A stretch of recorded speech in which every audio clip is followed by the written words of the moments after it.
E aí, pessoal? Tudo bem? Tudo joinha com vocês?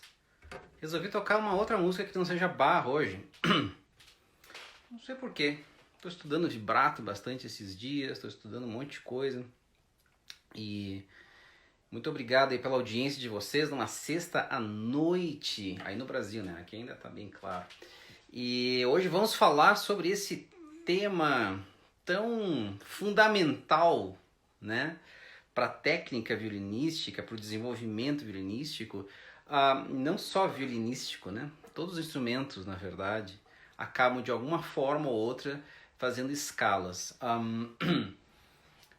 No canto, acabam fazendo outros tipos de exercícios, se não apenas uma escala, né?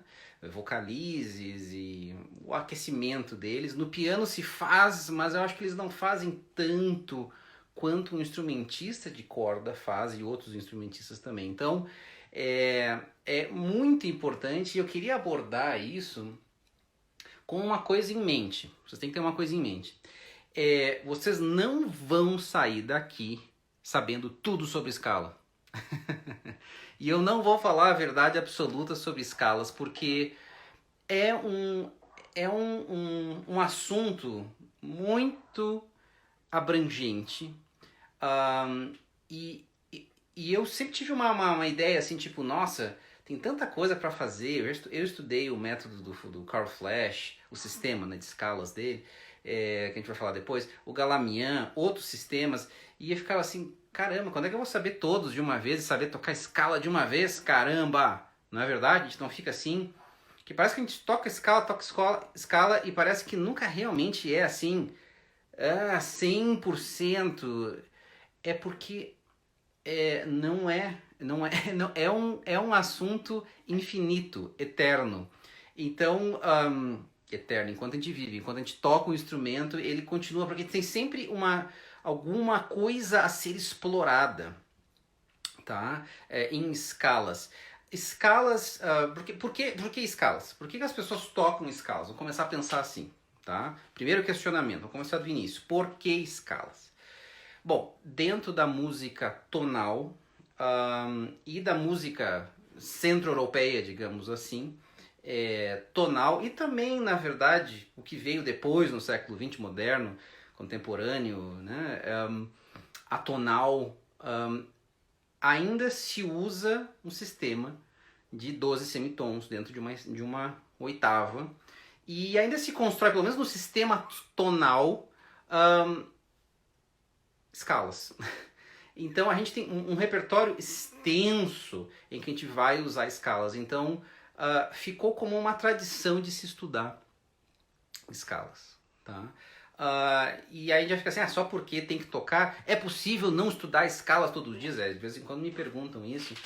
E eu vou dizer que eu não conheço nenhum instrumentista, nenhum violinista, vamos falar de violino agora, tá? Nenhum violinista que alcançou um grau de desenvolvimento alto que não passou pelo menos por um período muito intenso de escalas, arpejos. Quando eu falo escalas, gente, eu falo arpejos, eu falo cordas duplas também, tá?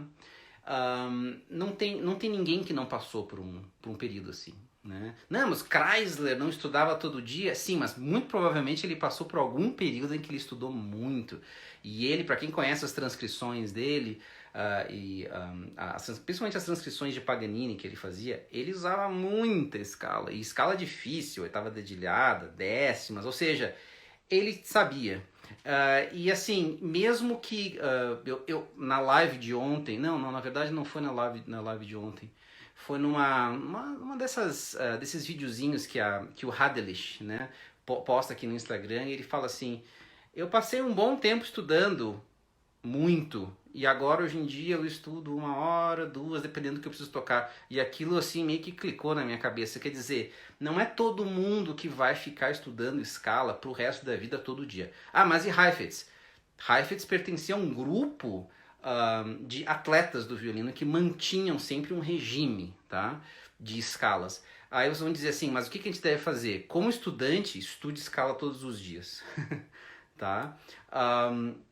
Acho fundamental, eu mesmo como aluno, por todos os meus diplomas, tudo que eu fiz assim, eu estudava escala todo dia. E teve um período muito intenso, em que, por um bom tempo, por anos, que eu estudava de 2 a 2 horas e meia de escalas, arpejos, cordas duplas, todo dia. Tipo, era sagrado. Tocar só o repertório não dava pra mim, tá? Obviamente, nem todo mundo aqui vai ter esse tempo. Eu sou ciente disso. Mas reservem um tempo para o desenvolvimento técnico de vocês, tá? Então, assim, quanto tempo? A Galaminha falava de 1/3. 1/3 do estudo de vocês. Mas eu tenho 30 minutos por dia, professor, porque eu trabalho, porque eu tenho filho, quer dizer... Então eu estude 10 minutos de técnica pura, para pensar nesses elementos que a gente vai falar hoje, tá? Muito importante isso, da gente focar na técnica pelo menos por um bom período de tempo na nossa formação, tá?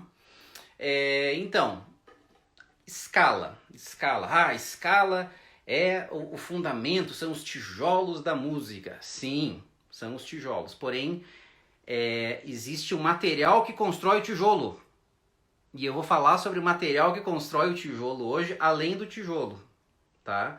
A gente não pode simplesmente já começar com a escala, achar que tá tocando 3/8, 4/8 e que já toca escala, que já tá bom. Não, tem muita coisa para se trabalhar em escalas, tá bom? Então, não só o desenvolvimento mecânico é importante. Quando eu falo assim de mecânica, de técnica, parece que é só dedo, né? Não, eu falo também da questão do desenvolvimento auditivo, da importância de ter um centro harmônico em que a gente vai encaixar as notas da escala, encaixar as notas do arpejo, que às vezes é mais difícil de encaixar todas as notas do arpejo num centro harmônico, tá? Muito bem, então assim, ó, antes de vocês começarem a estudar escalas, o pessoal está perguntando onde consigo uma camiseta dessas. Isso aqui é lá de Curitiba. Marco de Almeida, eu acho que é, né? Não, Marco de Curitiba. Tá, comprei lá na oficina. São caras, mas são bonitas, né? Muito bem, eu vou desligar os comentários, que senão eu vou começar a olhar os comentários aqui e aí eu não consigo me concentrar no que eu tenho que falar, tá? Se vocês gostaram de alguma coisa, dê uns coraçõezinhos aí, porque eu gosto de ver os coraçõezinhos. Tá, muito bem. Em primeiro lugar, tá bom, acordei. Vou estudar escala. Antes disso, a gente tem que ter um metrônomo. Pode ser aplicativo? Pode ser aplicativo. Tá, um metrônomo. E um afinador. Pode ser aplicativo? Pode. Tem aplicativos que são afinadores e metrônomos no mesmo aplicativo, tá? Vocês vão fazer o seguinte, isso é super importante, gente. Vocês vão afinar o instrumento de vocês todos os dias com o mesmo Lá, na mesma frequência. No Brasil, geralmente é 440. Tá? Não, 42, perdão, falei errado. No Brasil é 442. Nos Estados Unidos varia, geralmente é 440. Tá? No Brasil é 42. Na Europa, bem mais alto. Tá? Então tem suas características. Senão, se você está escutando isso aqui do Brasil, vocês vão provavelmente tocar no 42. Eu fiquei por um tempão, quando eu estava no Brasil ainda estudando, todo dia 42. Tocava uma meia hora, né? Olhava para ver se estava no 42, tá bom. Principalmente quando tem corda nova. E já vou falar agora de uma coisa super importante no estudo de escalas, que poucas pessoas falam. Cordas novas, de preferência. Eu sei que agora o dólar tá lá em cima, mais que 5, quase 6. É difícil, as cordas são boas, são importadas, tá? As melhores cordas são importadas, mas enfim, tocar com uma corda de 3 anos atrás vai prejudicar muito o estudo de vocês, tá? E a maneira como vocês vão conseguir perceber a afinação do violino de vocês, do instrumento de vocês, tá? Então, de preferência, cordas novas. Mas é muito caro. Eu sei que é caro. Porém, a gente já conversou aqui em algumas lives que a gente sempre consegue dar um jeitinho. A gente consegue dar uma prioridade para aquilo que é importante pra gente, tá?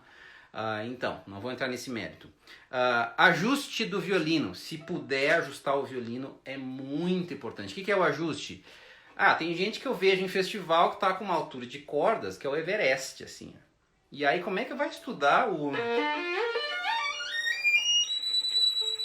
Vai chegar lá em cima E afinar, que se quiser fazer 4/8, como eu fiz agora, tocar lá na agudeira, lá no coqueiral, é muito difícil, mas muito difícil. Muito instável, porque no momento que a gente abaixa a corda aqui, você não acha que não vai ter um impacto no arco? Vai sim. Isso aqui tá mexendo o som. Só de apertar a corda. Então esse ajuste de quanto que vai apertar, quanto que não vai apertar, fica uma dor de cabeça, gente. Então ajustem a altura do cavalete de vocês. Procurem um luthier. Isso geralmente não dá para fazer em casa. Precisa de uma ajuda de alguém que conhece, tá? Às vezes é o espelho que está muito caído. Isso tem que ser um ajuste maior. Às vezes a alma está fora do lugar, o violino está todo errado, não tem a série harmônica, mesmo com corda nova, não soa bem. Ajuste de alma também é super importante, tá? Então um violino bem ajustado, não importa que instrumento que vocês têm. O violino bem ajustado faz uma enorme diferença, tá? Sem falar no breu, né, gente? Passem breu e crina. Eu sei que agora tá difícil eu tô com uma crina velhíssima, tô sofrendo pra caramba, mas tem que ter uma crina boa também para poder puxar um som mais fácil do instrumento, porque se o pneu tá careca, vocês não vão fazer curva muito aguda. É a mesma coisa na vida real, a mesma coisa aqui no violino. Vocês vão começar a apertar tudo para tirar som, que é mais ou menos o que eu tô fazendo, que tá difícil aqui. Porque ele tá careca. Ele começa a escorregar. Aí eu não consigo tirar sons assim pianíssimos, pianos, ou não posso usar o arco muito rápido. Então a minha cor fica muito limitada, tá? Dei puxãozinho de orelha, anotaram? Tá anotado, muito bem. Qual é o próximo pré-requisito antes de entrar na escala mesmo? Uma live que eu já dei aqui, que foi da semana passada, que foi postura. Muito importante a gente construir bem a postura. Se não assistiram, vocês vão lá no meu canal do YouTube, vão lá se inscrever no meu canal do YouTube para receber notificações. Tô ficando bem blogueirinho. Para vocês receberem as próximas lives também e esses aulões aqui, esses masterclasses que eu tô dando aqui, estão indo tudo para lá, tá bom? Postura é muito importante. Por quê? Porque se eu pegar o violino e botar assim, eu vou criar tanto problema para poder subir, para fazer escala, para fazer arpejo, para fazer corda dupla. A torção vai ser errada, vai ser de mais ou vai ser de menos. Eu vou querer depois, nos estágios finais de escala, usar a escala para estudar vibrato, por exemplo. E aí como é que faz? E a outra live que está lá, hein, do vibrato. Tá?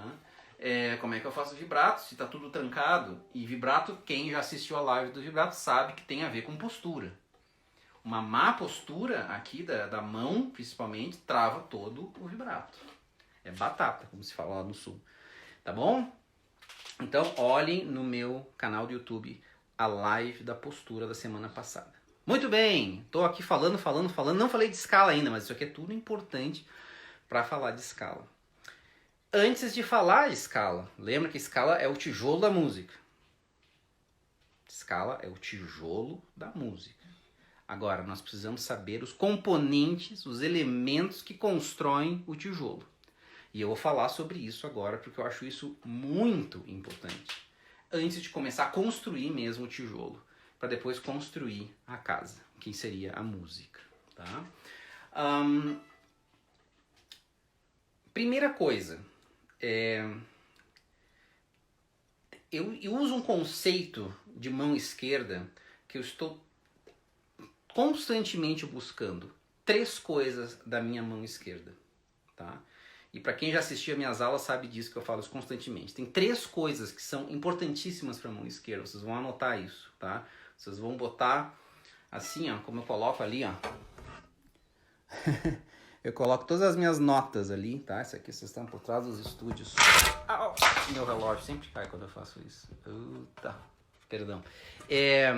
Anotem isso. Porque vocês vão querer lembrar dessas 3 coisas. Afinação. Todo mundo sabe que a mão esquerda faz a afinação, né, Carmelo?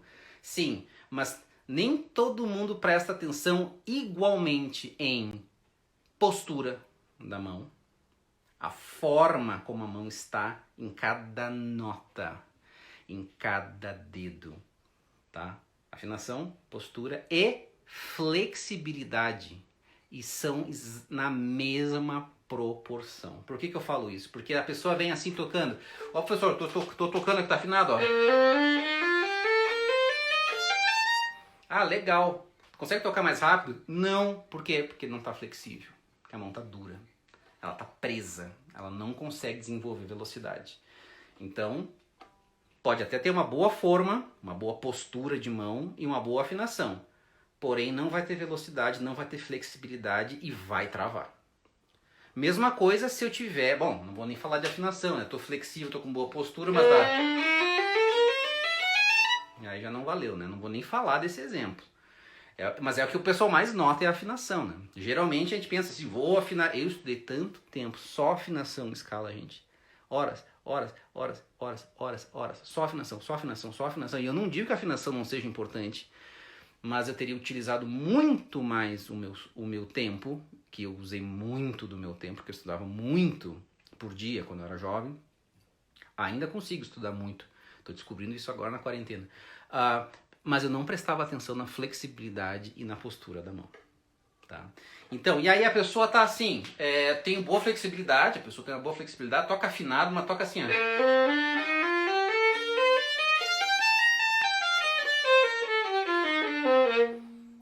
É que nem um raio, nunca mais vai cair no mesmo lugar de novo. Eu garanto, pode até fazer uma coisa assim, eu tô brincando, obviamente, né? É até engraçado fazer isso. Mas muda de posição, subiu, voltou para a primeira posição, se a forma não tá bem feita, não adianta estar afinado, não adianta estar flexível. Então essa é a Santíssima Trindade da mão esquerda. Afinação, estão anotando? Afinação, postura ou forma de mão, mas eu prefiro postura, tá? E flexibilidade. E nós vamos trabalhar nisso conscientemente, nesses 3 elementos, tá? Postura da mão. A postura da mão vai dar uma boa articulação. Onde é que a gente vai trabalhar essa articulação? Certi que já trabalhou nisso. Schradek já trabalhou nisso. Muitos outros sistemas já trabalharam nisso. Então usem o que vocês quiserem. Eu gosto de usar Schradek, por exemplo, com meus alunos. Começo com o meu exercício de ambulância. Quem conhece as minhas aulas sabe disso. 4 dedo redondinho. Não vou entrar muito em detalhe aqui, porque senão essa live vai durar umas 3 horas.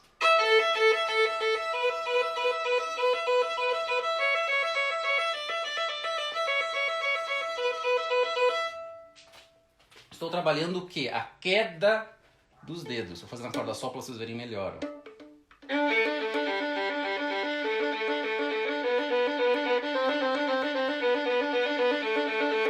Tá? E isso tem a ver sim com a altura que a mão encaixa no violino. Qual é a altura, professor? Qual é a altura? Me dê o GPS exato da sua mão porque eu quero copiar. Não copie... Não copie a forma da minha mão. Copiem, lembrem daquilo, eu sempre falo isso de alguma forma, na função, na funcionalidade da mão. O que a gente precisa? A gente quer deixar o dedo, por exemplo, reto aqui, para ter articulação fazendo isso aqui, ó. Olha o trabalho, o esforço que eu preciso. Primeiro para deixar a mão reta, porque a mão veio de fábrica assim, né, gente? Ela tá de fábrica assim. No momento que eu faço assim, eu estou criando tensão nela. Estou criando tensão. No momento que eu quero fazer uma articulação quando a mão está muito baixa no violino, como é que eu tenho que fazer ali? Ó? Como é que eu tenho que fazer? Para fora e para dentro. Olha o esforço que eu estou fazendo daqui para lá. Então eu estou usando a musculatura aqui constantemente de uma forma muito exagerada. Então eu preciso que a mão esteja mais próxima como ela veio de fábrica. Tá? Agora, vai ter gente com uma mão enorme que não precisa colocar a mão tão alta. Tem gente com mão pequena que vai precisar colocar a mão mais alta para fazer isso. Tá? O Cavacos toca com a mão lá embaixo, assim, uma pata, né? Ele põe o dedo dele assim. Isso tem a ver com posicionamento polegar. Tem a ver. Quem já falou, viu aqui a live da postura sabe que eu falei bastante do posicionamento do polegar esquerdo. Tá? Isso aqui é o meu esquerdo, gente. Eu sei que está trocado aí para vocês. Então vejam como é importante isso para articulação, tá? Que tem a ver com postura. Então, para quem estava acompanhando meus stories, ele sabe que eu estou fazendo um exercício do meu amigo Marcos Machado, que deve estar aqui na live, que ele escreveu pro baixo, o tal do baixo, né? The Tal of Bass, que é muito legal. Então eu estou usando alguns exercícios que ele me passou.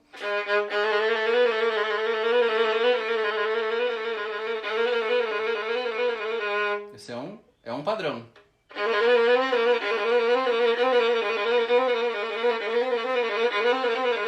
Então eu estou tentando deixar o dedo cair disso aqui para baixo. Eu não tô fazendo isso aqui, ó, para deixar o dedo cair. Tô deixando isso aqui cair para baixo. Essa articulação vai ser importantíssima de trabalhar em escala. Importantíssima, tá? Então, vocês vão ter que encontrar. Às vezes o violino aqui vai cair bem na terceira articulação, na terceira parte do dedo. Já me falaram o nome, eu nunca sei o nome direito das coisas, mas é o terceiro aqui, ó. Tem 1, 2, 3, tá? Tem gente que coloca aqui. O Galamiano, o livro dele, fala para colocar aqui. Não tem problema, pode ser. Mas eu não diria que seria imutável isso aqui. Pode ser mais embaixo? Pode. Pode ser mais embaixo. Eu preciso que seja um pouquinho mais aqui. Tá? Para ganhar essa leveza da articulação. Senão eu fico fazendo isso aqui. Ó. Apertando, apertando, apertando. E a gente quer usar peso, não pressão. Então esse princípio de flexibilidade tá junto com a postura, né? E vai ajudar a articulação. Tá? Uma outra coisa que eu faço, e gente, eu realmente faço isso antes de fazer escala. Não precisa ser o exercício do Marcos, pode ser Schradek, pode ser Septic. Tem gente que usa o que seja o Septic. Faz muito tempo que eu não faço Septic, eu cheguei a fazer, mas eu faço Schradek.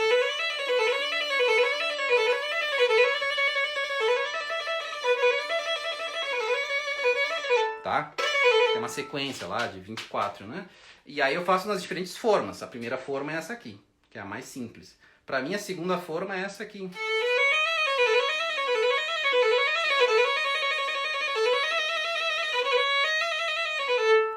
Usem metrônomo. Eu estou usando rápido e estou fazendo tudo de qualquer jeito aqui, só para mostrar para vocês, tá? Mas usem metrônomo. Segunda forma. Eu gosto de chamar isso aqui de segunda, isso aqui é a minha nomenclatura, tá? Porque eu acho que isso aqui vai num grau de dificuldade. Essa é a mais fácil pra mim, depois vem essa aqui, um pouquinho mais difícil de separar o terceiro dedo. Depois pra mim, a terceira forma é essa aqui.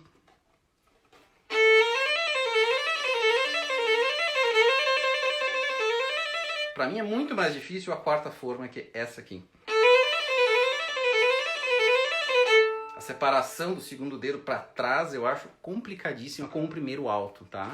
E aí tem outras, né? Tem essa aqui também, que é meio tom, tom inteiro, tom. Eu já calculei mais de 60 combinações se a gente começar a usar tom e meio entre os dedos. O negócio não para, não tem. Até chegar na forma do Paganini, né? O que é a forma do Paganini? São quartas entre os dedos, né?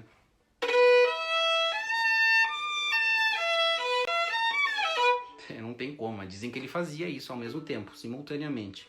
Não sei se é mentira. Mas enfim, fiquem com os 4 padrões principais, porque isso aqui já vai ajudar muito. Já vai ser a maior parte das escalas, tá? Professor, nas menores, usa a melódica ou a melódica harmônica? A menor melódica ou a menor harmônica? Eu estudei já as duas, mas eu vou dizer que se tiver que escolher uma, eu escolheria a melódica. Tá? Que ela é mais utilizada no repertório, em geral, tá? Mas eu acho importante fazer também a harmônica, mas se precisar poupar tempo, eu faria a melódica primeiro. Minha escolha, tá? Aí eu faço um pouquinho disso por dia, de articulação. Tá? Eu faço esse exercício aí que eu falei. Depois eu faço vibrato. Vibrato, professor? Por que vibrato? O que tem a ver com postura? Tudo. O vibrato, tá? Se vocês já estiverem vibrando, né, gente? Eu tô falando aqui para quem já tá vibrando. Para quem não tá vibrando, não precisa fazer isso. O vibrato, ele mexe muito com a forma. Por quê? Porque ele balança para todos os lados. Um bom vibrato, ele vai balançar para frente, para trás, para os lados um pouquinho, para cima e para baixo. Ele vai mexer com todos os ângulos. Então, o dedo, a ponta do dedo é uma espécie de um João Bobo. Imagina que isso aqui é um dedo. O João Bobo é aquele bonequinho, né, que tem areia lá no fundo, que é de plástico, que tu faz assim, pum, bate nele. Aí ele faz assim, ele repousa retinho com a gravidade. A ponta dos nossos dedos tem que sentir como se fosse um João Bobo. Se tiver muito na ponta, cria muita tensão, não consegue vibrar, não é bom. Se tiver muito deitado, também pode travar. Eu escuto isso, o pessoal falando muito. Assim, para vibrar temos que deitar os dedos. Não é bem assim, porque se deitar demais, trava. Deitar muito os dedos pode travar junto a articulação e aquela primeira articulação fica engasga. Quem já não teve esse problema, tá? Então não é bem assim. Sim, deitar um pouco mais o dedo pode ajudar. Pode sim. Embora venha a Hilary Hahn, toca com os dedos todos em pés e toca com vibrato, com amplitude, e tu fica assim, de onde é que saiu essa amplitude, né? Ela quebra a regra. Bom, isso é um outro assunto, gente. Tem tanta coisa para falar. Bom, falamos então de vibrato. Eu faço um pouquinho de vibrato, ponho lá o metrônomo, a ver se meus dedos estão, a minha postura tá boa. Pra quem viu a live do vibrato sabe que eu não gosto de encostar essa parte aqui no meu vibrato, não gosto de roçar ali o primeiro dedo, porque eu acho que trava muito. Então eu faço um pouquinho de vibrato, tá? Vai ajudar sim na postura. Primeira posição, depois pode pular para a segunda posição no outro dia, pode pular para a terceira posição no outro dia, pode subir as posições, porque realmente a forma da mão muda um pouco, né? Mas o vibrato vai ajudar nisso. Depois vem a terceira coisa que eu faço. Eu faço isso em ordem mesmo. Eu começo com um exercício de forma ou articulação, né? Com Schrader, com Septic, é a primeira coisa. Anotaram? Vai cair no teste. A segunda coisa é vibrato. Faço exercício de vibrato. Não precisa se matar, gente. Eu sei que você pode entrar com o corpo meio gelado, não precisa fazer um vibrato assim. Não, é só um vibratinho. Eu tô fazendo 70 agora, 75, que pra mim é muito lento. O meu vibrato, pra quem conhece o meu vibrato, ele vai extremamente rápido. Ele chega a 110, às vezes 120 até. Ele fica 4 oscilações por batida, né? Ele fica aquela coisa cabrística quase, tá? Eu tô fazendo 70, 75 só para relaxar as articulações, tá bom? Depois eu faço mudança de posição. E aqui nós vamos chegar em algo que já é mais próximo a uma escala, tá? Quem tem o livro do Flash vai saber que a primeira coisa que o Flash faz, e por sinal, Flash copia um exemplo do Septic, tá? E faz o seu sistema de escalas. Então, quando eu falo Flash, é Septic ao mesmo tempo, né? Com algumas coisas do Flash, obviamente, para quem conhece o livro. Mas o Galamian faz uma coisa muito interessante. Mas eu vou começar com o Flash. Flash, por exemplo, eu tô fazendo si bemol.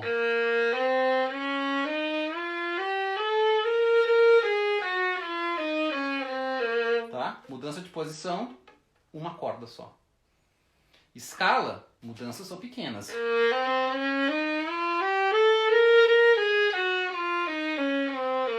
Né? Arpejos que ele faz, que o Flash faz, ele faz. Mudamos de posição, mas... Opa, muito grande essa mudança, né? De si bemol para Fá. Vamos falar um pouquinho sobre mudança de posição. Eu vou ter que falar antes de entrar mesmo nas escalas, tá?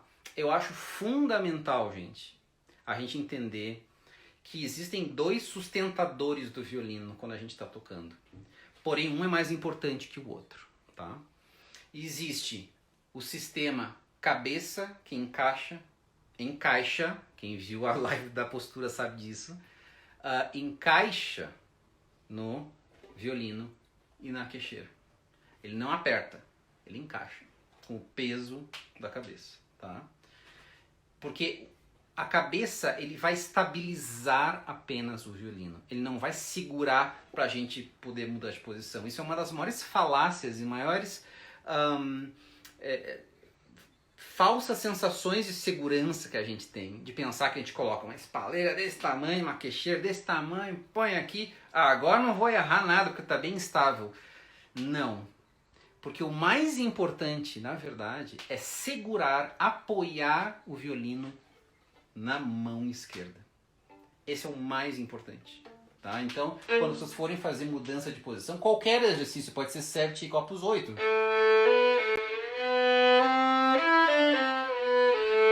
Pensem em estudar sem a cabeça. Sem a cabeça no violino, né? Não arranquem a cabeça.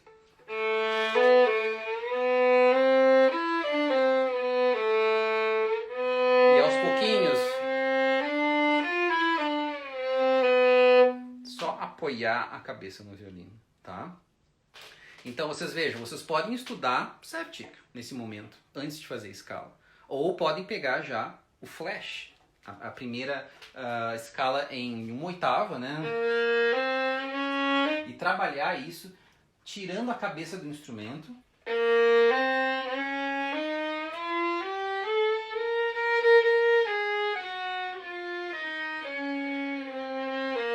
Mais difícil descendo, né? Vocês vão notar que eu estou fazendo umas coisas esquisitas com o polegar aqui, a gente vai entrar nisso aí daqui a pouquinho, tá? Só para falar alguma coisa, Galamian veio com uma maneira de estudar isso que eu acho genial. O primeiro capítulo do livro de escalas do Galamian, ele faz isso aqui. Bom, a primeira é algo parecido com o Schradik, que eu falei antes, ou o 7 de Opus 1, que é fazer escalas, fazer esse bemol.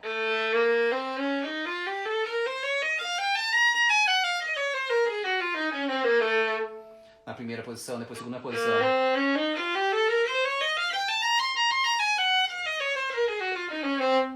Que na verdade está trabalhando os padrões, né, gente?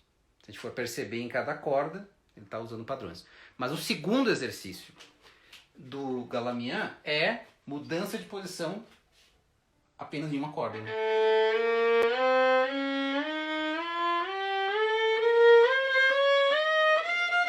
Nem dá pra ver aí.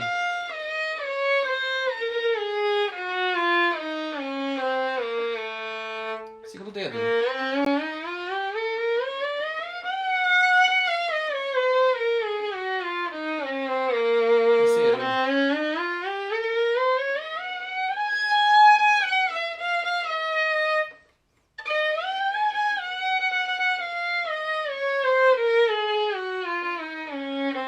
Terceiro dedo, depois ele faz.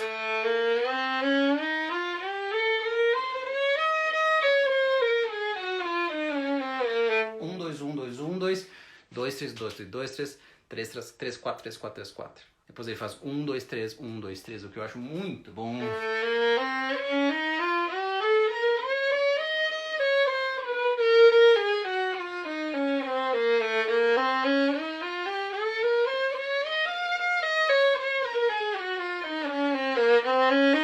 Depois ele faz 2, 3, 4, que tem pouquíssima utilidade no repertório em escalas, mas é bom estudar.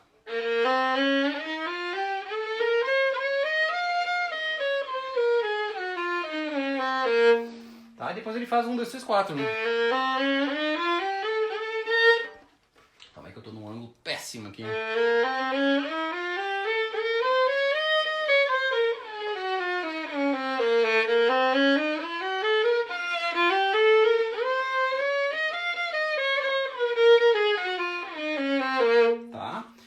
Mas professor, mas é tão pouco usado 1, 2, 3, 4, 1, 2, 3, 4. Sim, mas ele ensina coisas maravilhosas que eu vou falar agora. Tá? Prestem atenção sempre para o apoio estar o máximo possível na mão esquerda. Máximo possível na mão esquerda. Tá? Porque isso vai criar uma proximidade maior com o instrumento, uma flexibilização da mão esquerda, que é fantástica. Tá? Não vou falar de nota fantasma, né, gente? Você sabe o que é nota fantasma. Nota de passagem. Não vou dar uma aula assim de mudança de posição. Porém, existe o que eu chamo de uma macro mudança, que seria algo assim, apenas de braço e antebraço. Prestem atenção.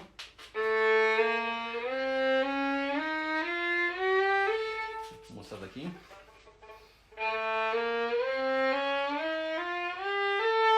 Tá? E prestem muita atenção quando vocês estudarem isso aqui, ó, um pequeno detalhezinho. Eu noto isso aqui, que às vezes o aluno sobe só com o antebraço. O que acontece? O violino vai subindo, né? É matemático, olha só. Oh. Tá? E isso pode desestabilizar o violino na hora de fazer coisas mais rápidas. E o que é pior, prestem muita atenção nisso aqui no espelho. No espelho que vocês veem a imagem de vocês. Mexer apenas o braço. Isso aqui é.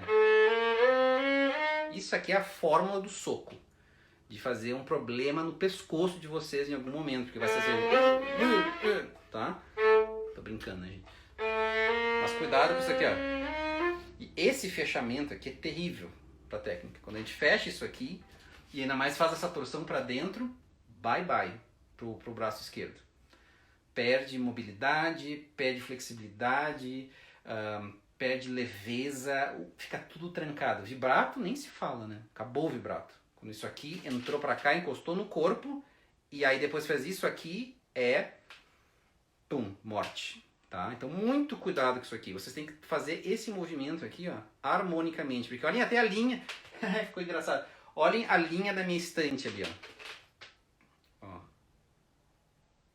Dá até para estudar assim, ó. Olha que legal, nunca tinha pensado nisso aqui. É difícil de fazer reto, na verdade. Mas isso aqui tá super parelho. Super parelho. Isso aí vai ajudar na mudança de vocês. Tá? Isso é a macro mudança. É o que vocês vão aprender por um bom tempo. Eu estou trabalhando cada vez mais em micro mudanças. O que seria isso? Isso aqui que eu estava fazendo antes. Ó.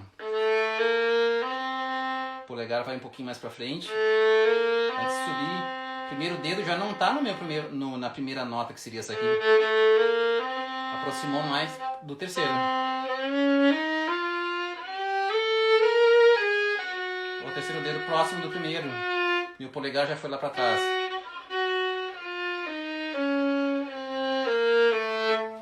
Isso aqui é a manteiga, né, gente? Essa aqui tu põe a manteiguinha e vai, tá? Mas isso aqui vai ser muito importante. Por isso que eu fiz questão de mostrar aquela escala. Não era para me exibir, tá? Era para me exibir um pouquinho. Mas aquela escala de si bemol que eu postei lá no meu feed, vocês não vão conseguir fazer rápido naquela velocidade se vocês não tiverem essas micro mudanças. Não tem. Não existe. Ela vai ficar toda socada, com mudança de posição macro. Fica... Entendeu? Não. Essas pequenas micro ajustes vão deixando a coisa amanteigada. Tá? Não vou dar uma aula de mudança de posição aqui, mas dá para ter uma ideia. Tá? 3 conceitos básicos para agora, para a gente fazer a escala mesmo, para a gente entrar na escala. Tá? Vocês vão anotar 3 conceitos básicos de coisas que vocês vão pensar quando forem estudar escala mesmo. Tá? Vamos começar com 3/8, tá?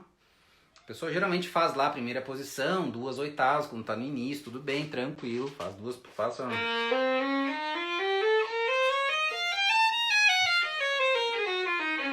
Trabalhou bastante a posição, pode trabalhar vibrato também para flexibilizar, depois de afinar. Depois de afinar, usa vibrato, tá? Não adianta não ter a referência da frequência no ouvido e já sair aquele vibrato de churrascaria que eu chamo, né? Não adianta, tá? Então tem que ter primeiro a afinação. Mas depois que tiver uma boa afinação, começa a trabalhar...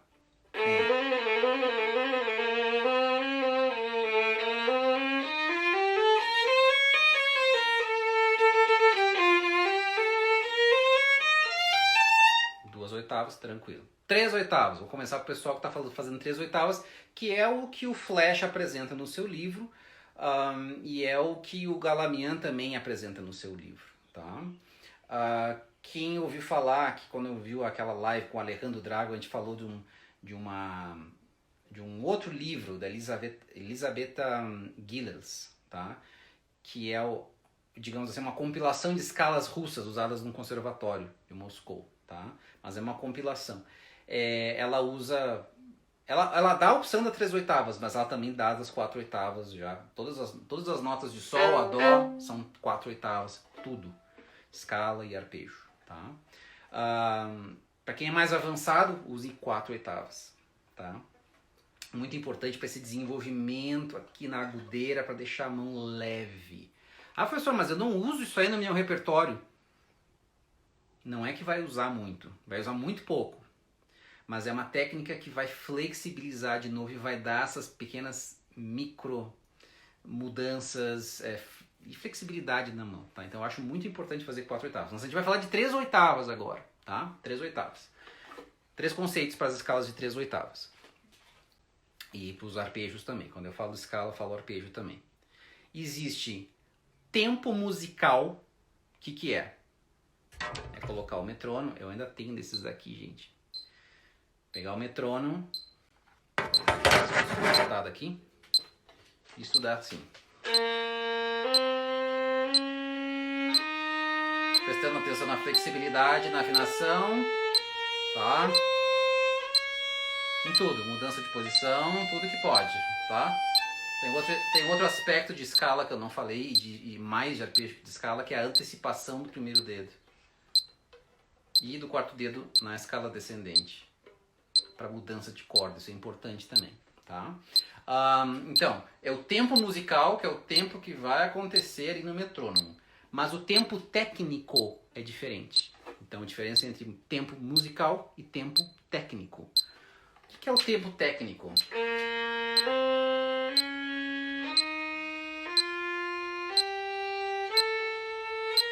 É, por exemplo, eu bater os dedos, não muito forte, não levantar demais, mas cair com uma certa velocidade, não fazer. Cair com uma certa agilidade já no super lento. Eu botei metrônomo 60 para cada nota, tá? Isso em relação à articulação, tá? Agora, a antecipação.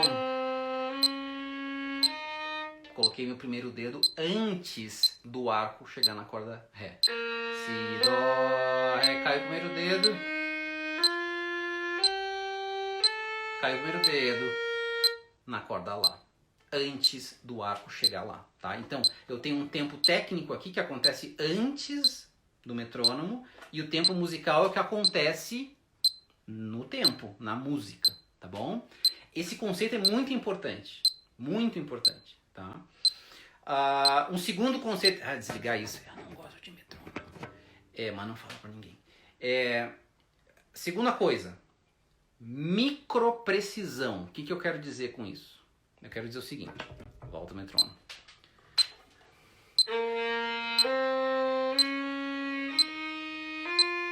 As minhas notas estão caindo precisamente, eu estou mudando de corda precisamente. Eu estou mudando de posição precisamente, ou tá fazendo assim? Não, eu tenho que saber exatamente a velocidade da minha mudança. Eu tenho que saber exatamente isso aqui, ó. O máximo de precisão possível.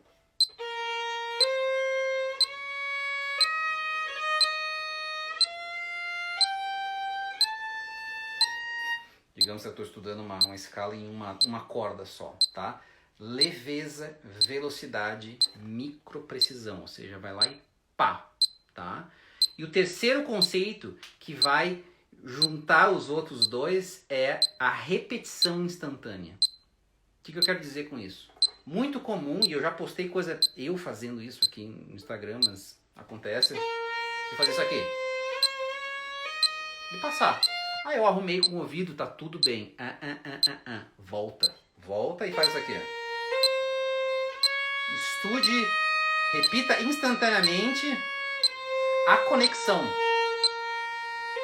Entendeu? Se eu estou estudando... Saiu alto. Eu não vou fazer isso aqui, porque eu sei que eu sei arrumar. Eu volto.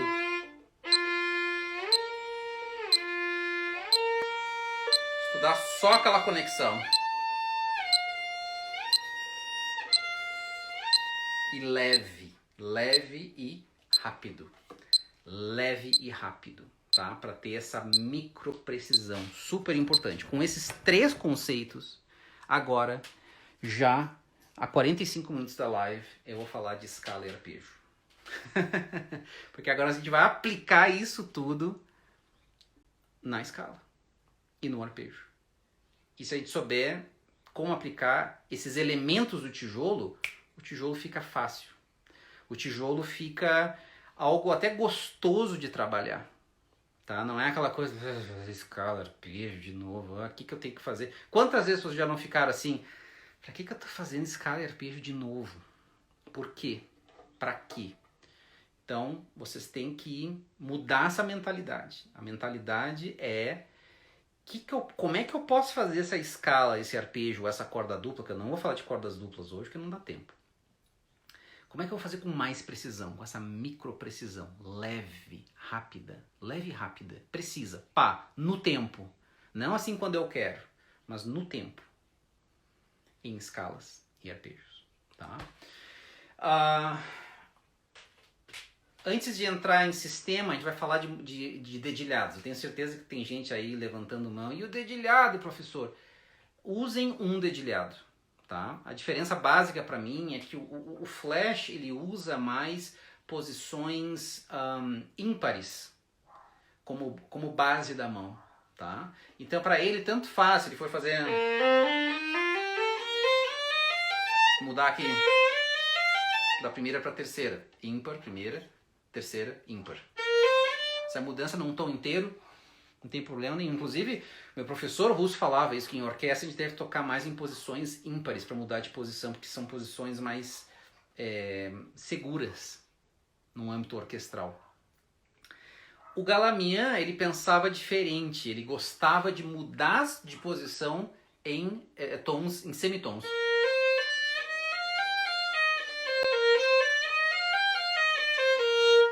Para mascarar um pouco mais essa mudança. Para mim tem vantagens e desvantagens. A vantagem do flash é que geralmente ela é mais matemática, ela vai taradarudarudarudaru, né?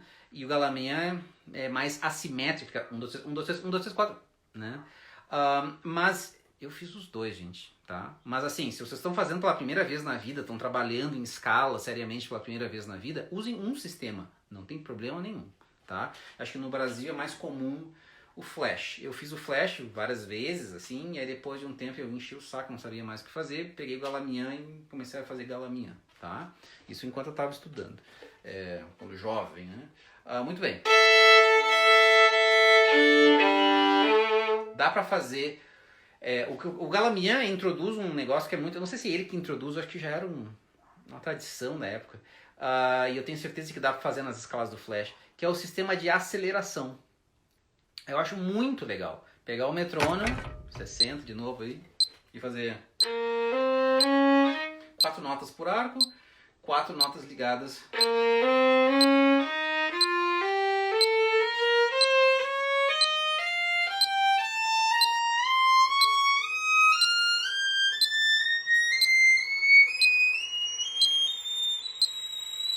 Tá, tô fazendo 4 oitavos porque eu fiz 4 oitavos essa semana, tá? Mas pode ser, deixa eu fazer do Galamian então.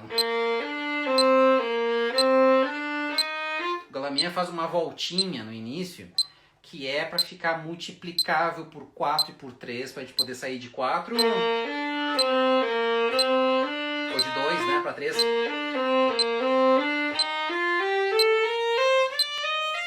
Para 4.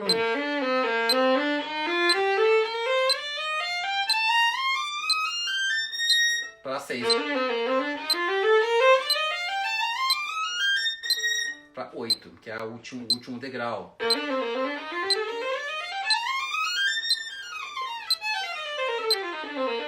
Confundi o dedilhado ali. Então, é ótimo fazer isso. Porque aí a gente pode começar a perceber aquela micro precisão, se a articulação está caindo bem, se está afinado, com muita calma. Muita calma. Não precisa fazer já a máxima velocidade naquele dia. Tem dias que eu acordo e vou só afinação.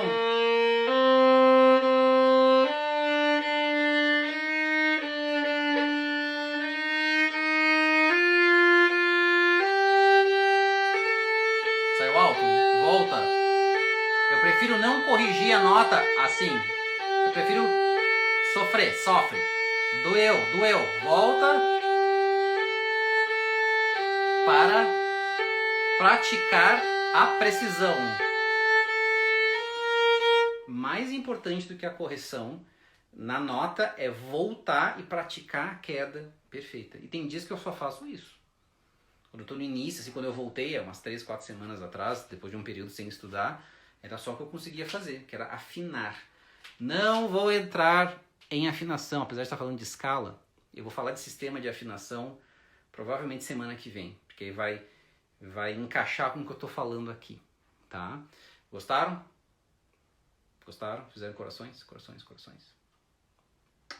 Tá, não fizeram, tudo bem. Então, voltaram os corações. Metrônomo, aceleração, 2 notas, né?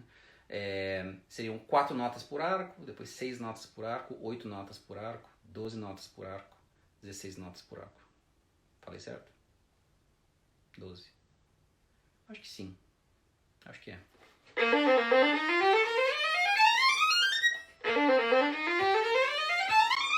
Não, 24, perdão. Para 3/8 são 24. Faz tempo que eu não faço esse cálculo. Tá bom? Então, a aceleração eu começaria assim. Eu vejo no repertório, se eu faço 8 semicolcheias por batida, num repertório assim, tipo Concerto de Tchaikovsky, aquela passagem. Eu não uso mais que 70.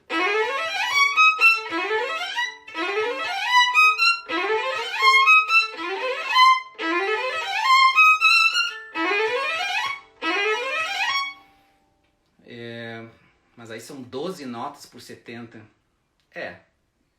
Deve ser mais ou menos 100 no metrônomo. Vocês vejam assim uma passagem que seria o máximo do máximo do máximo de velocidade e deixem aquilo como o objetivo máximo, digamos assim. Para mim agora eu estou fazendo 70 e 70 tá bom. 8 notas por 70 tá bom de velocidade. Por enquanto eu posso aumentando depois com o meu estudo, tá? Usem ritmos também, os ritmos básicos de fazer Galamien, vocês sabem, né? Para quem conhece o sistema de Galamien, tem um anexo ao livro dele que é só ritmos, e ele é um cara que insistia nisso. O professor Marcelo esteve aqui falando sobre Galamien, foi aluno dele. Eu tive 2 professores que foram alunos de Galamien e eu sempre ouvi falar isso e fiz muito desses ritmos.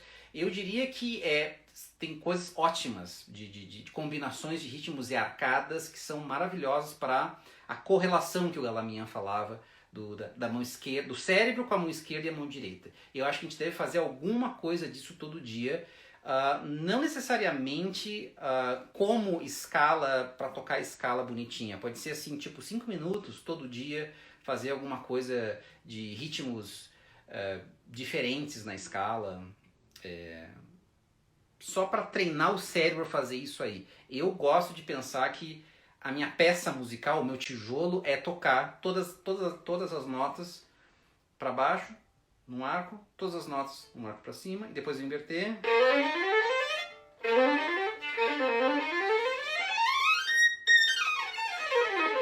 Tá? Com metrônomo, rápido, isso aí é a minha escala. Depois eu posso fazer combinações e coisas assim, que eu acho que são importantes para o cérebro, para mexer com o cérebro, para mexer com essa correlação.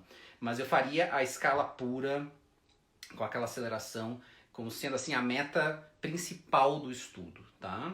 Ritmos também ajudam para deixar certas passagens mais limpas, principalmente em posições altas, que tem mais mudanças de posição. Você vai descer.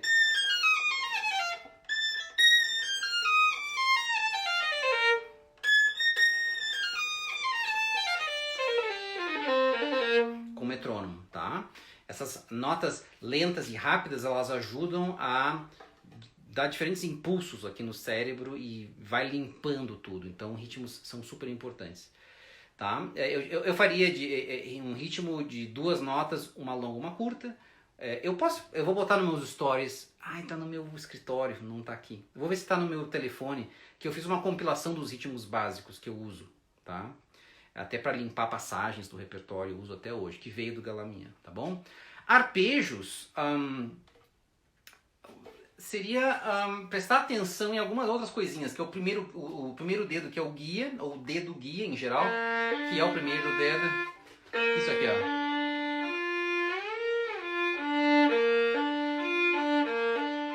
Isso aqui é importante, ó, esse estudo da antecipação do dedo. E como que ele sobe. Isso tem a ver com a guilhotina aqui. Cuidado com... Cuidado com bater o instrumento também.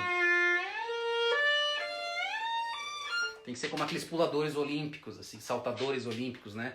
Que curvam as costas, assim, para não encostar na barra. É a mesma coisa que a gente não quer fazer isso aqui, ó. Não quer, tá? Faça um lento em princípio. Usando aquele dedo, aquele som fantasma. Faça uma espécie de um harmônico. Até cair na nota. Ó. De novo o dedo, o primeiro dedo lateral. Mesma coisa, solta um pouco. Estude a mudança.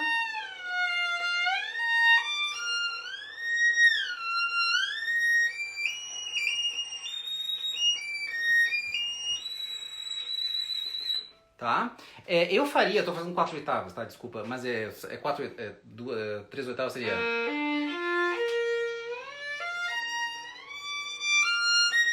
Geralmente tem esse dedilhado com muita extensão aqui no final. Eu estudaria isso separado nos arpejos. Atentando para a forma da mão. Cuidado com preso, tenso, isso não é bom. Deixem sempre meio arredondado, possível, apto a vibrar. Isso é uma coisa que eu tenho assim como uma filosofia de vida. O meu dedo tem que estar apto a vibrar, em qualquer momento. Ele tem que ter a capacidade de vibrar, tá? Eu uso também uma certa aceleração, fazer uma nota por tempo, tá? 3 notas por arco. Depois fazer...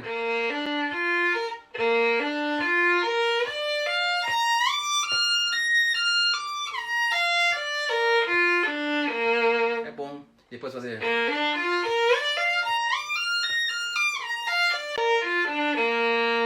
fazer... Pode fazer 4 oitavas. Um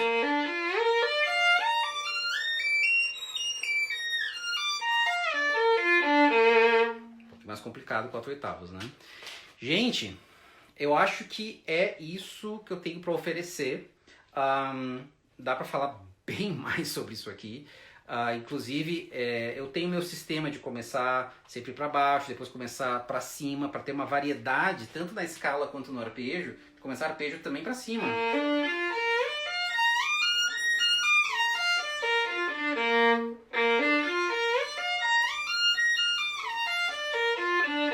Que são sensações diferentes, né? Aí eu posso passar isso para vocês aqui também nos meus stories, tá bem? Eu vou tombar essa live, vou abrir a próxima e eu quero conversar em primeiro lugar com alguns de vocês, se vocês tiverem dúvidas e se vocês tiverem o violino e o arco na mão, se tiverem com uma boa conexão de internet e tiver uma boa iluminação na frente de vocês e o celular estável, dá para ter uma conversa legal. Eu queria chamar algumas pessoas agora para a gente conversar e para eu dar um feedback sobre escalas e arpejos. Volto em um segundo.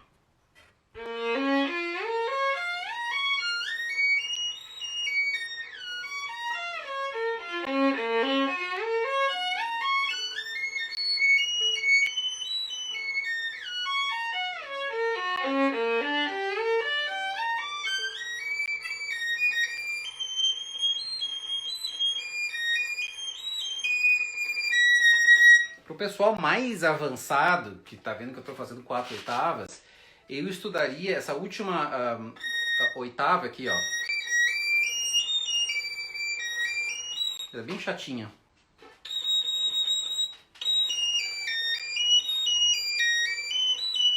Não precisa... deixa eu terminar assim. Não precisa... ficar com os dedos na corda. Não deve ficar com os dedos na corda, tá? Isso aqui também dá uma falsa sensação de segurança. Por quê? Porque isso aqui vai tensionar a mão e não vai deixar a mão apta a vibrar. Não vai ficar super tensa. Deixem os dedos rotarem, tendo o segundo dedo como pivô. Tira o primeiro dedo. Agora, se você tem uma mão grande, que dá para botar todos os dedos e ainda vibrar o quarto dedo, beleza, sem problema nenhum, tá? Para quem tem uma mão mais média, como a minha e mão pequena, vai ter que fazer essa rotação.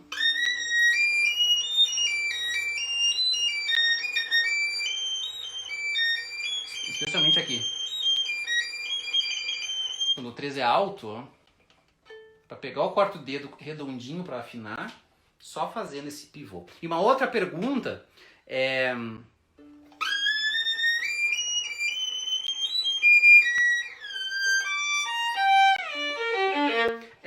a famosa pergunta, professor, o polegar vai pelo lado do instrumento ou vai por cima do instrumento? Eu já vi das duas formas, eu já vi gente tocando maravilhosamente bem das duas formas.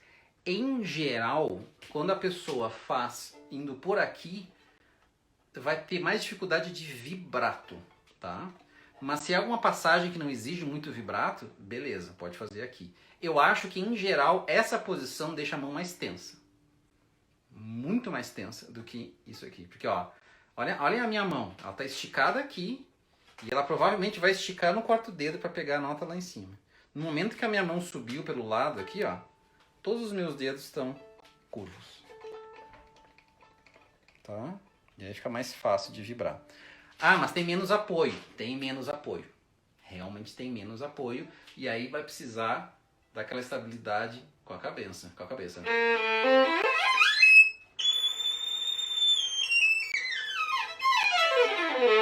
Capricho 5. Tá? Mas assim... Se precisar fazer só uma ida, uma subida e uma descida, eu posso até pelo lado, sem problema nenhum. Apesar de que eu acho que a minha mão fica muito mais tensa aqui, eu não gosto. Se a mão de vocês é grande, maravilha. Fez isso sem tensão, tranquilíssimo. A minha fica muito tensa. Se eu quiser... Isso aqui me deixa muito tenso. Tá? Muito bem. Vamos ver. Vou responder umas perguntas aqui primeiro, antes de... Vocês querem falar comigo? Alguém? Quem que quer fazer uma live comigo, assim, rapidinho, e mostrar alguma coisa? Quem que? Vamos fazer assim. Quem tem dificuldade nas posições altas... Todo mundo vai ter, né? Porque é geralmente mais difícil. Quem quiser falar comigo, põe uma mãozinha aí que eu puxo pra live. Tá?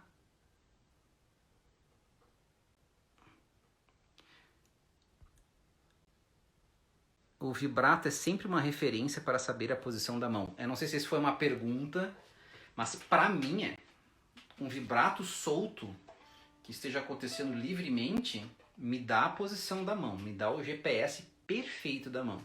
Porque se eu for fazer assim, fica preso.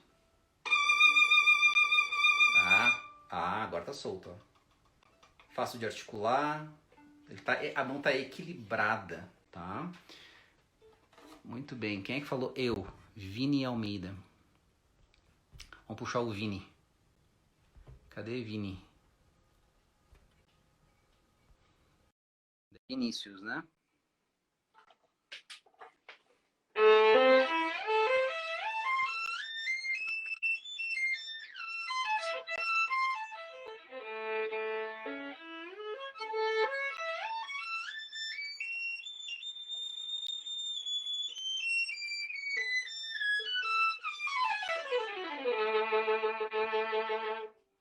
Gente, vocês estão fazendo um monte de perguntas e o Vinícius nem apareceu. Vamos ver aqui.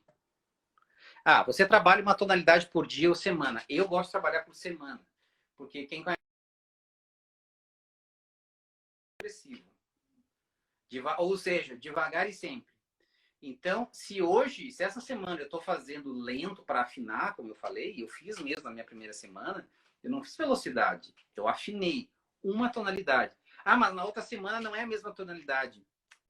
Eu faço um sistema de começar sem sustenidos e bemóis, dó maior. Depois eu vou para um sustenido, sol maior, próxima semana. Eu mudei uma nota. Então eu tenho ali 6 notas daquela escala que eu já afinei semana passada. Então meu ouvido já está mais acostumado. Eu vou indo. Aí na outra semana eu faço um bemol, Fá maior.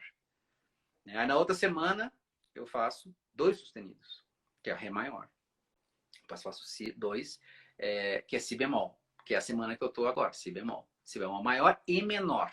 Eu já tô tão rápido agora que eu tô fazendo as duas, tá? Os primeiros 3 dias da semana eu fiz maior, depois eu senti que estava bastante bem. Os arpejos são iguais para as duas, porque aquela sequência de harmônica de arpejos é igual. Então, só tem que mudar realmente. Cordas duplas muda bastante. Muda. Principalmente terças muda bastante. Mas, e sextas. Mas oitavos não muda muito, né? Então, vamos ver. Não consegui puxar o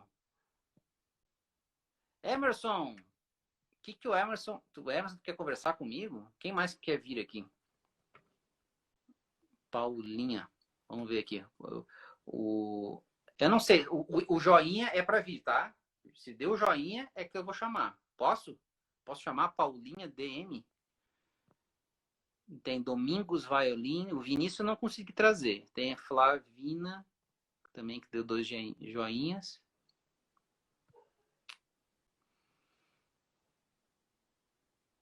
Como fazer mudança de corda suave sem quebrar o som? Ah, isso aí é... Isso aqui é arco, né? O cotovelo cai antes.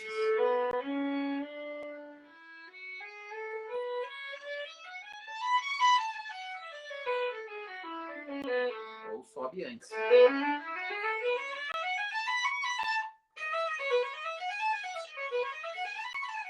Aquele negócio da mudança pivô que eu tava falando antes.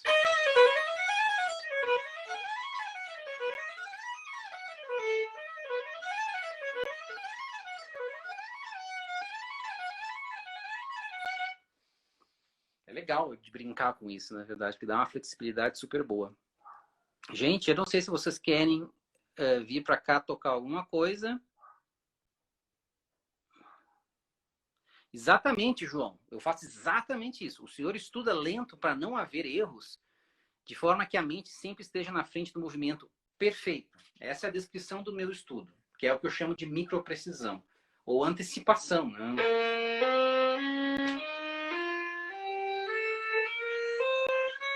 Errei alguma coisa, volta.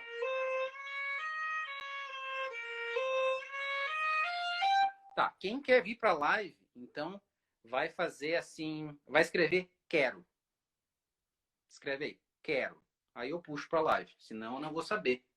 Senão vai ficar aqui. Vamos ver se tem mais. Hoje, a Karen, hoje que eu não me preparei, ninguém está conseguindo querendo participar da live. Treinar escala em uma corda é ótimo caso a corda do violino arrebentar na passagem da orquestra. É verdade, Lizzie. A Lisiane é minha irmã aqui, Lisiane Cello, sigam ela. Não só porque é minha irmã, porque ela é excelente estilista. Escalas em 4 oitavas, quais são possíveis, né? No violino dá para fazer até Dó maior. Dó menor, Dó maior.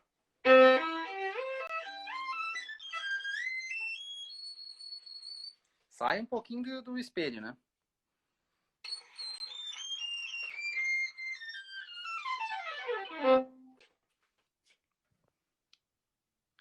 Quero. Vamos lá, Ivan.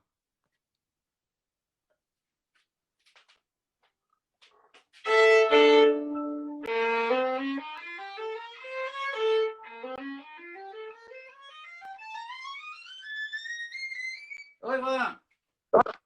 Tudo Beleza? bem? Tá me ouvindo bem? Estou te ouvindo bem, te vendo bem. Qual é o teu questionamento?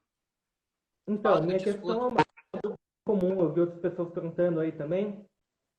Na hora de subir é uma maravilha. Vai lá. Na hora de descer, o ângulo dos dedos atrapalha a descida. Dá um exemplo para mim.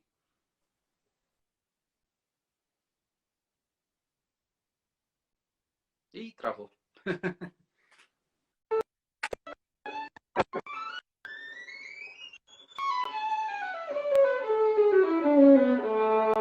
Eu achei bastante bom.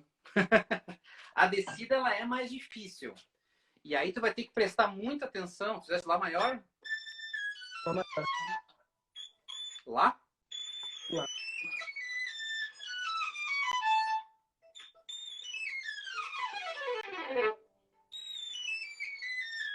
Eu meio que antecipo com o polegar, ó.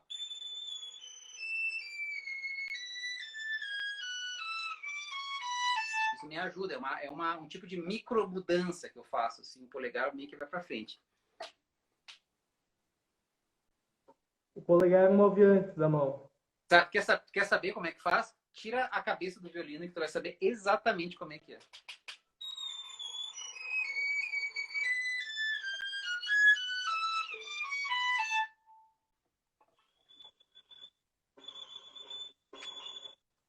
Tô nervoso, tá tremendo o arco.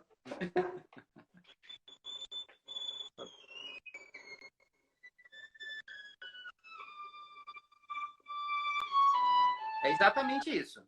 Eu já senti um contato maior do teu polegar e da tua mão esquerda com o violino. O problema é esse aqui, ó. Segurar aqui e fica... Calma aí, isso aqui tá bem fora. Por isso que eu tava... Só isso aqui.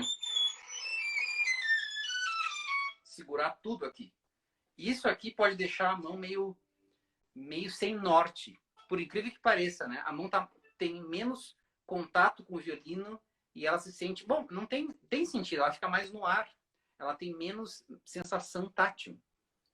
Então, é importante essa antecipação do polegar de alguma forma. Não tem fórmula. Isso depende de como que a tua mão, depende do comprimento do teu polegar, dos teus dedos, depende muito de tudo. Daí pro arpejo é a mesma coisa, então, ó, também é fazer Coisa. movimento.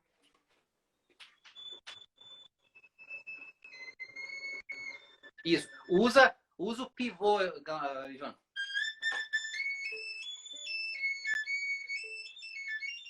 Tira o primeiro dedo, pode deixar o segundo.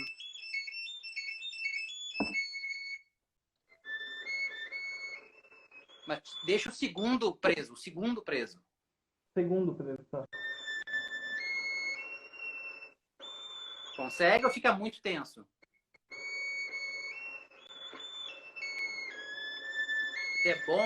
É bom porque ele vai e volta com mais segurança. Eu gosto de segurar o segundo dedo por causa disso, entendeu? Ele meio que vai e volta. Porque se tentar deixar a mão toda armada, a mão fica tensa, tá? É, o meu problema é o contrário. Como fica tenso, eu acabo tirando todos.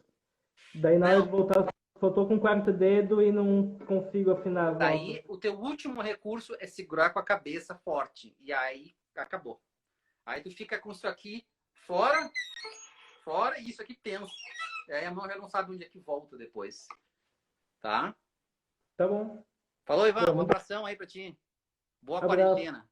Parabéns pelas lives, tá muito bom tudo. Valeu. Tchau, tchau. O Ivan já foi aluno aqui do meu festival, então conheço bem o Ivan. Vamos abrir aqui e vamos ver quem mais que quer mostrar os seus problemas.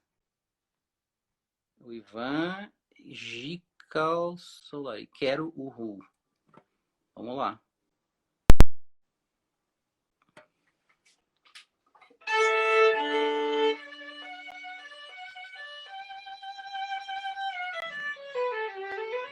Opa, tudo bem? E aí, professor? Tranquilo? Tá me escutando e vendo bem?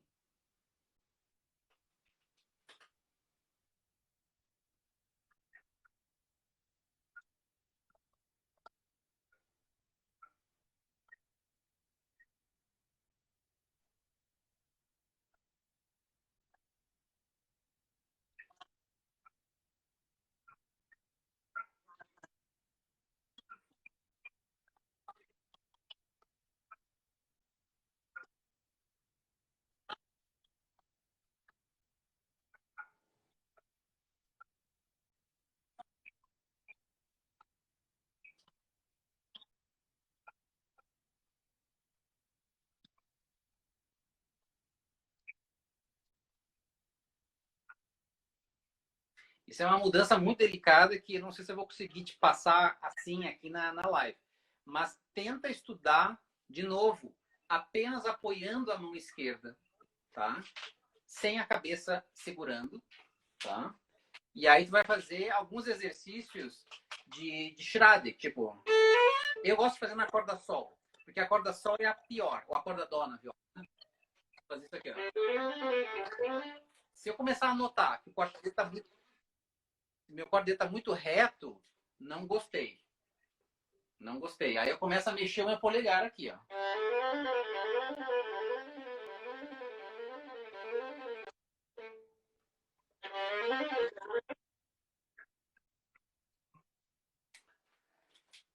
Não, não necessariamente.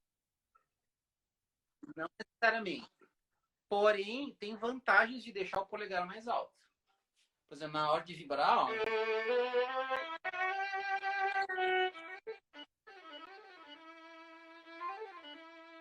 Isso depende muito da base do primeiro dedo. Tem que liberar essa base do primeiro dedo. Isso é mais importante.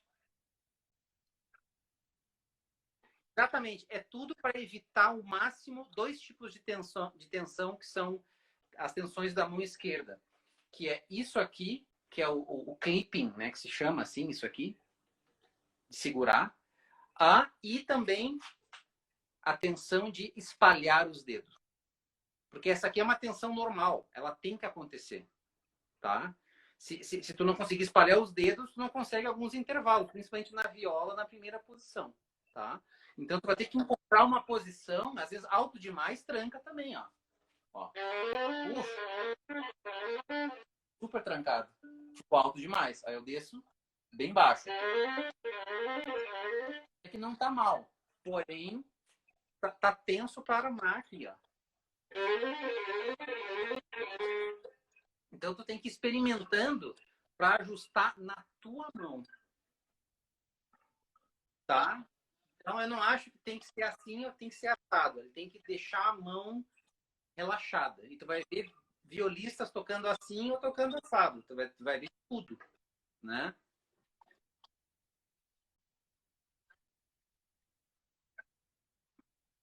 Sim, o Zuckerman toca assim mesmo. Tudo baixo. Tudo baixo, né?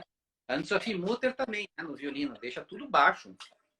Então, bom, fica trabalhando aí, tá bom?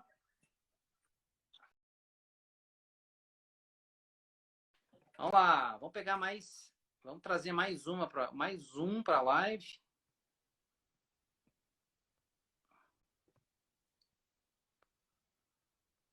É necessário estudar.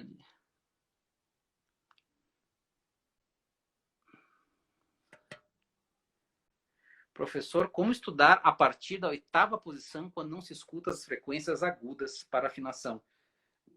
É um problema, realmente. E tem instrumentos que vão emitir uma frequência mais fácil de escutar e outros que não vão dar nada. Eu prefiro sempre escutar o meu violino. Então, assim, eu fico bastante tempo. O meu violino anterior, que eu estava tocando até dezembro, tinha a maior dificuldade de escutar as notas agudas. No violino não soava os harmônicos agudos. Era um parto, tá? Então eu sei bem que tem instrumentos que são assim. Mas tem ajuste, tem cordas. Isso vai influenciar muito, tá? Então, de repente, o teu violino pode estar mal ajustado e não está soltando os harmônicos. Ou as cordas podem estar velhas também. Mas, de qualquer forma, já tem as notas que tem cordas soltas.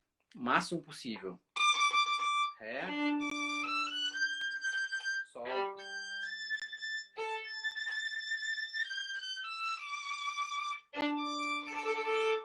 O máximo possível. Quando é si bemol maior, aí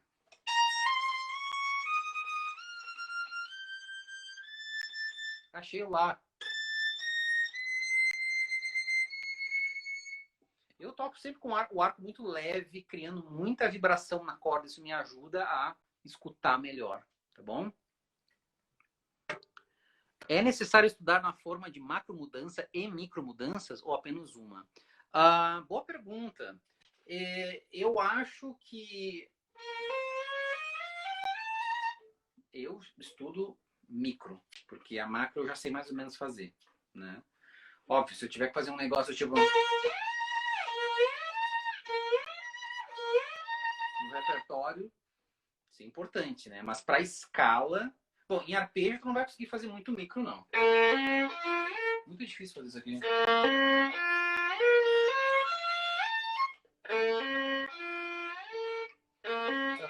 macro, micro, micro, micro, macro. Lembrem que elas podem ser misturadas, dependendo da necessidade, da proximidade das posições, tá? Então, não sei te responder essa pergunta. Queria saber os dedilhados. O dedilhado está em qualquer sistema. Pega um sistema aí, compra um livro, pega um Xerox, procura online, se tiver uma cópia legal, tá? Não dá para escutar, que pena. Por isso que a gente perdeu um monte de gente. Tudo bem. Gente, eu acho... o Robson perguntou também como melhorar a afinação do agudo, né? É isso aí que eu falei. Arco muito leve, muito leve. Grave em si também isso ajuda. Mas às vezes tem coisas que não... que a frequência do violino não deixa escutar, né?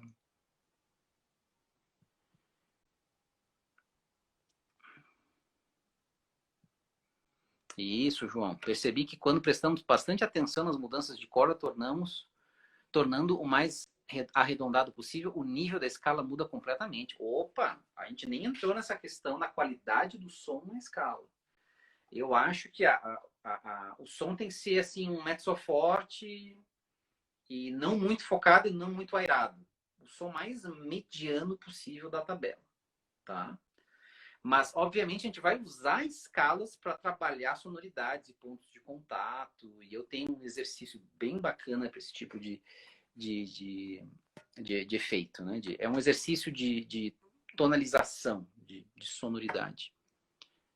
O senhor fará uma live sobre escalas com cordas duplas? Vocês querem?